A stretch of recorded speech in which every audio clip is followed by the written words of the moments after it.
All right. Let's talk about Wake Forest and UM. I'm going to try to make this quick. Listen, Miami, it looked good on paper if you just look at the stats, 42-14. But Miami scored 22 of those points in the fourth quarter.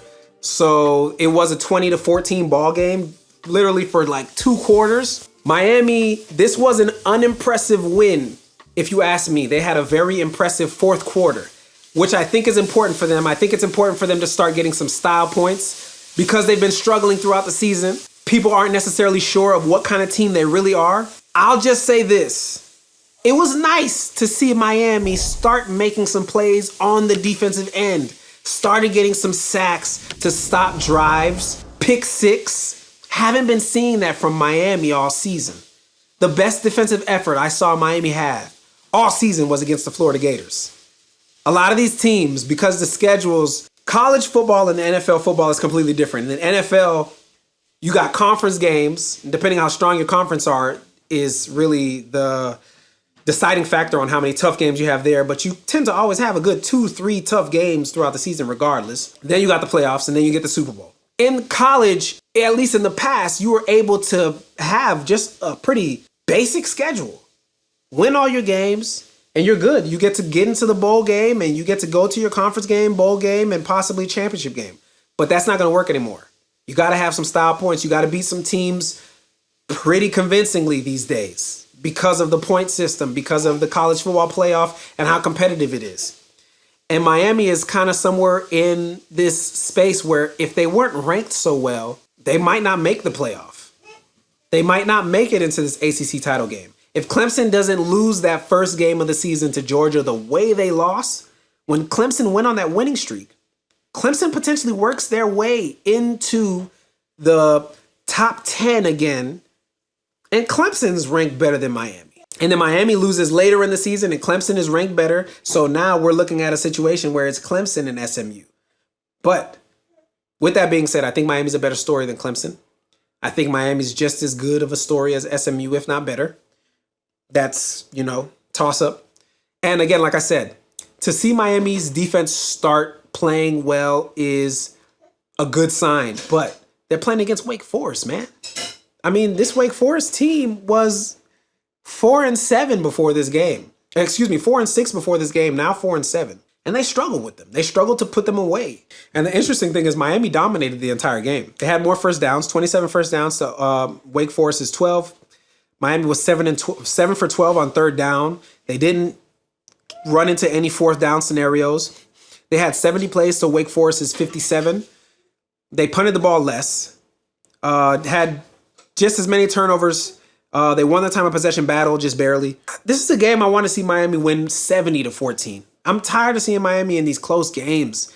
Miami got Syracuse next week, and Syracuse is a team that's got great offensive firepower. Syracuse is terrible on defense, though. So I wouldn't be surprised if that game ends up being a shootout, 42-28. Sometimes Syracuse's offense doesn't show up. I just want to see this Miami team come out and start making plays on defense consistently. I'm talking about at least 1 out of every 2 to 3 drives. Where is that just talented defensive lineman, that talented linebacker? If it wasn't for Miami's run game in this game, Miami doesn't win this. Miami maybe doesn't win this game, or Miami ends up just playing a game that's just way too close. Miami's run game really came into play. 21 really started the ball. 21-4 really started the ball towards the end of the game. But I want to see Ray Lewis on the sideline. I want to see Ed Reed on the sideline. Like, what's up? What's up? What's up, man? Where y'all at? Because these boys need y'all, man. They need that whisperer. They need somebody to come and talk to them and speak life into what they're doing on the field and help them see the game better. If it wasn't for Cam Ward, I've said this repeatedly, this team is a very average ball club. Miami is the team that's looking like how the Florida Gators are looking right now. Don't really know who our quarterback is. Oh, we're going to switch our quarterback in the middle of the season because of bad quarterback play. But we've already lost 2 games with the other quarterback, and now we're just now starting with this one. Oh, we just happened to lose the first one with him. Oh, we're going to go to the third quarterback. Okay, we're just kind of scrambling. That's where Miami is without Cam Ward. And Cam Ward, yeah, he has an interception in this game. He had a bad interception in this game where he tried the little flicker, the little play at the line of scrimmage, and, it didn't work out well. But Miami's defense needs to be playing well enough to where Cam Ward is allotted that kind of situation. Cam Ward shouldn't be penalized because of one bad play. Because he's constantly the reason why Miami's winning these games. I don't care what nobody has to say about that backyard football stuff that I hear Colin Cowherd talk about. Listen, the man is comfortable, and that is a good sign. I don't think it's a bad sign that he can be comfortable and that he feels confident. I think that's a very good thing that he has that kind of energy. I love the fact that he's an alpha dog. I love the fact that he can be vocal. I don't like how he approaches these games sometimes and that he doesn't necessarily, that he can kind of come into this game sometimes with a little bit of arrogance or maybe an overconfidence. But you do need that a bit. You don't want a quarterback that's not confident enough. But he should be allotted these opportunities where he can make a bad play, have a fumble, an interception. As a quarterback, you're throwing the ball 40 times and you got the ball in your hands every single play, even if it's a handoff. So if you have 70 plays, you touch the ball every single time. Your quarterback should be allotted an opportunity to make a mistake here and there without it hurting your team. But with this Miami Hurricanes team, the margin of error just tends to be just so delicate. Luckily, they get out of this game with the W. Luckily, they had such a tremendous fourth quarter that they ended up making this game look like it was really just no match. They struggled with this team. They struggled to put Wake Forest away until the fourth quarter. And it's just not a good sign. It's not a good sign coming into the game against Syracuse, but I do think Miami wins that game. And it's not a good sign coming into a potential matchup with SMU.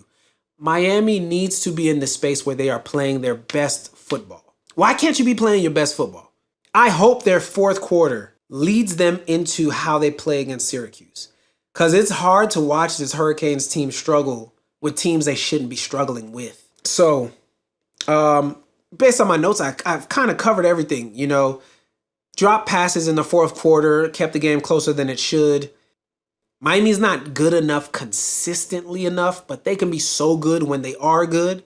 Miami's just a very streaky team. They're the type of team that with the right matchups in a college football playoff, they can go get to the top 4, top 2 teams because of Cam Ward. But you get Miami in the wrong matchup. You get Miami in a matchup where they're going up against a team that has an explosive offense like Ohio State or like Oregon or any one of these teams that can just get it done on offense very efficiently. Hell, SMU. If Miami's defense isn't making plays, if Miami doesn't have a leader on the defensive end, then they're not the type of team that can go the distance. Period and point blank. You know, I won't make this longer than it needs to be. I'm happy for them to get this dub. I'm very happy for them to get this done. They win on every single side of the ball. They 508 total yards to Wake Forest's 193. 280 passing yards to Wake Forest's 99.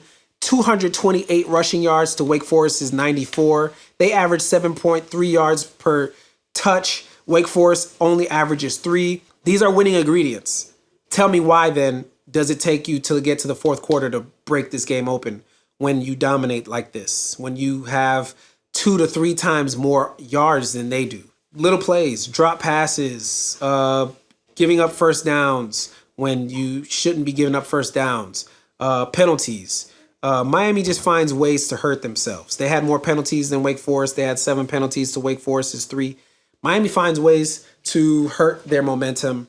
And I just would like them to get to a space where their defense is one of the strongest parts of their game. Because if their defense can be one of the strongest parts of their game and their approach, Cam Ward has the floor to make mistakes. Quarterbacks need to be allotted that opportunity. Patrick Mahomes leads the NFL in interceptions, yet the Chiefs only have 1 loss. Tell me why. It has so much to do with the defense. Coaching as well. The other players on offense as well. Everybody's making plays. Everybody's doing what they can to win the game. They're running the ball well. They're making plays. But it has so much more to do with the defense. And Miami has just found a way to struggle on defense. Even though they held Wake Forest to the 14 points that they had since the second quarter, that is good. But I'm talking about the kind of defense that's getting you off the field and keeping you off the field and letting your offense figure it out. They started to find that in this game. Very happy that they did. I want to continue to see that. Miami needs to continue that kind of play on the defensive side of the ball. I don't see any game breakers on Miami's team when it comes to there are no Devin Hesters on this team. So that's something that kind of hurts them. I just want to see them play better than this. Even though they got this win, it's still very shaky. It's still suspect. They're still showing that there's something about them that's not right. And they get the wrong matchup, it could just be over for them far too quickly. Period and point blank. Glad they got the dub though. I'm looking forward to a potential Miami SMU showdown because I want to see how Miami handles going up against a team full of athletes. They haven't really gone up against a team like that. Yeah, FSU had athletes, but no organization, no structure, no coaching. So this Miami Hurricanes team, there's still a lot to be discovered. Still don't know what kind of team they are just yet. They have yet to put a full game together except for the game they had against Florida. That was the best game the Miami Hurricanes had all season. Can't afford for your first game of the season to be your best game. Unacceptable. Unacceptable when you got a Heisman candidate and you are a potential ACC title contender and you are and have been in the running for the college football playoff since they started dropping brackets. Come on you. Get it together, y'all boys. Looking forward to next week. Looking forward to see what y'all do against Syracuse. Y'all boys show up. Stop fooling around with people. Stop playing with your food, man. Stop playing with your food, fam. Yeah? Get your peas. Even my son agrees, yeah? Get your peas, fam. Come on, man. Come on, man, then.